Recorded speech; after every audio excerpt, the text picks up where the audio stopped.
I really care a lot about lyrics. Yeah, you live in New York. What kind of influence does the whole the music scene of New York has on your band? Because many famous artists became popular in New York, like Strokes. Bob Dylan performed a lot in New York as well. What kind of feeling how do you think that that history of music in New York influenced the? Well, I mean, I love playing music in New York because there's such a huge musical tradition to the city, and it's not like New York's better than everywhere else. It's not like what I'm saying, but there's so many great bands that have defined the city over the years, and some of my favorites are like Blondie and the Ramones. I think of that period in the late '70s where it's sort of like punk was emerging, and certain bands were going in like a really pop direction, like Blondie, and then like Ramones were like really punk, but like they were like inherently like pop songs at the core of what they were doing, and then like Talking Heads and Television and Richard Hell and all that stuff.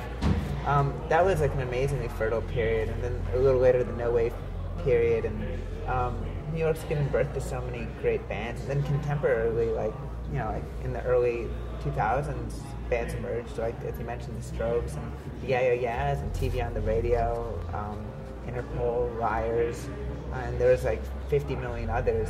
Those are the ones that people still remember. And then in contemporary times, there's Grizzly Bear and MGMT, and obviously Crystal Stilts and Vivian Girls and Cause Commotion.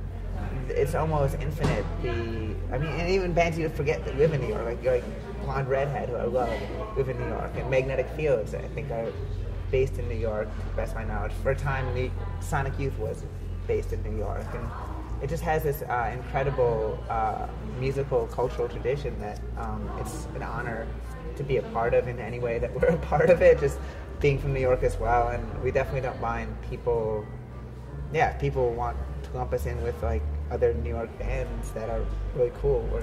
We're fine with that.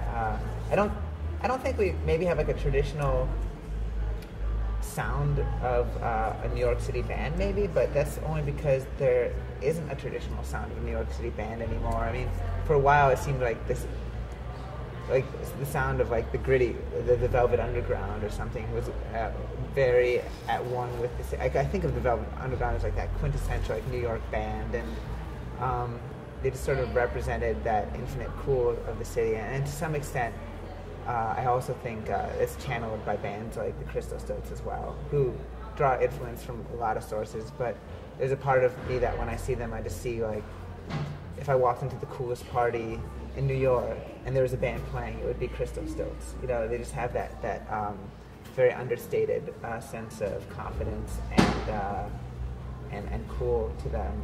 But now it's like the sound is so varied in New York. I mean, maybe like the Strokes like tie into that tradition of like Television and the Velvet Underground as well, with like really a compact pop version of that sort of garage new wave combination. But then there's bands like that are just so different than that. I mean, Vivian Girls don't sound like they could be from anywhere, and it's cool. And a band like Grizzly Bear, I mean, or Animal Collective, are sometimes based in New York. There's just like such a sprawling, expansive community of bands and artists that I don't think there's one sound that defines the city anymore. So in a way, there's no New York sound, but there are bands from New York.